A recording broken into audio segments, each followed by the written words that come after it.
Hello viewers, আসসালামু আলাইকুম। নতুন আরেকটি ভিডিওতে আপনাদের সবাইকে স্বাগতম। তো আজকে আমরা যে বিষয়টা নিয়ে আলোচনা করব সেটা খুব গুরুত্বপূর্ণ, তাই ভিডিওটি মনোযোগ সহকারে দেখতে থাকুন। আজকের ভিডিওতে আমি আপনাদেরকে জানাবো যে দেশি কবুতর পালনের সঠিক নিয়ম, কিভাবে আপনারা সঠিক নিয়মে দেশি কবুতর পালন করবেন সেই সম্পর্কে আজকে আমাদের ভিডিওটি।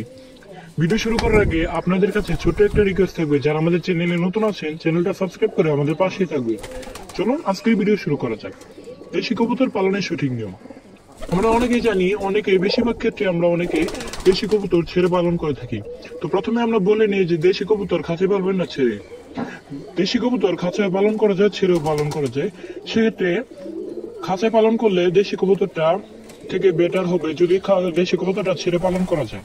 দেশি কবুতর ছেড়ে পালন করলে তারা ইচ্ছা মতো ডিম বাচ্চা করতে পারে, তাদের ইচ্ছা মতো তারা ডিম বাচ্চা করতে পারে এবং তাদের ইচ্ছা মতো খাবার খেতে পারে এবং তাদের বাচ্চাকে খাওয়াতে পারে। সেক্ষেত্রে তাদের বাচ্চাগুলো খুব ভালো হয়, খুব তাড়াতাড়ি বাচ্চাগুলো বড় হয়ে ওঠে এবং বাচ্চাগুলো খুব আপনার ভালো মানের বাচ্চা হয়। যখন আপনি দেশি কবুতর খাঁচায় পালন করবেন তাহলে দেখবেন যে দেশি কবুতরের আপনার ডিমও বেশি একটা ভালো হচ্ছে না, বাচ্চা বেশি একটা ভালো হচ্ছে না।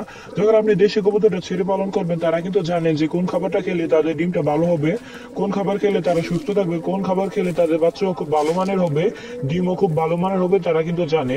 তাই তারা দেখবেন যে কুড়িয়ে এবং বিভিন্ন জায়গায় গিয়ে তারা এই খাবারগুলো সংগ্রহ করে খায়, যাতে তাদের ডিমও ভালো হয়, তাদের বাচ্চাও ভালো হয়। দেশি কবুতর ছেড়ে পালন করার জন্য অবশ্যই খোপ দরকার হয়। খোপে কিন্তু দেশি কবুতর ছেড়ে পালন করা হয়।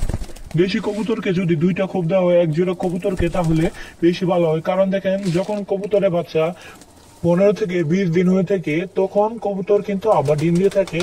তাই এর পাশে যদি আপনারা আরেকটা খোপ রাখেন তাহলে এক খোপে কবুতরের বাচ্চা থাকবে, আরেক খোপে কবুতর ডিম দিয়ে দেবে। দেখবেন যে এক কবুতর ডিমে বসে তা দিচ্ছে, আরেক কবুতর বাচ্চাকে খাওয়াচ্ছে। এরকমটাই হয়ে থাকে দেশি কবুতর পালনের ক্ষেত্রে। তো যদি দুইটা কূপ দেন তাহলে বেশি ভালো হয়। আর যদি আপনি কবুতরকে একটা কূপ দেন তাহলে কূপটা অবশ্যই বড় সাইজের হতে হবে। যদি কূপটা বড় থাকে তাহলে কবুতর এক সাইডে বাচ্চা দিয়ে আরেক সাইডে ডিম পাড়তে পারবে। তো এখন কথা বলা যাক যে দেশি কবুতরকে কিভাবে খোপ এবং বাসা চেনাবেন। দেশি কবুতরকে খোপ চেনার জন্য প্রথমে একটা খাঁচা দরকার হবে।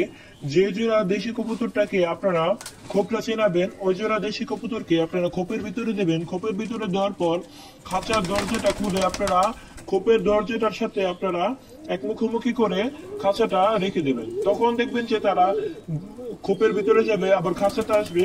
যখন তারা খাঁচাতে আসবে তখন তারা বাড়িটা দেখতে পাবে, যখন খোপের ভিতরে যাবে তখন তারা খোপটা চিনতে পারবে।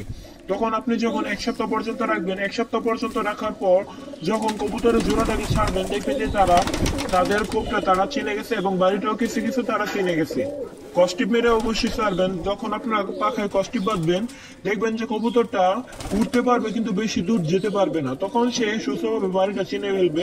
তখন আপনি 10 থেকে 12 দিন পর্যন্ত কস্টিপ রাখবেন। তখন আপনি যদি কস্টিপটা ছেড়ে দেন তখন দেখবেন যে সুস্থভাবে সে বাড়িটা চিনে গেছে। এভাবে করে কিন্তু দেশি কবুতর পালন করা হয়। তো আজকের ভিডিও পর্যন্তই।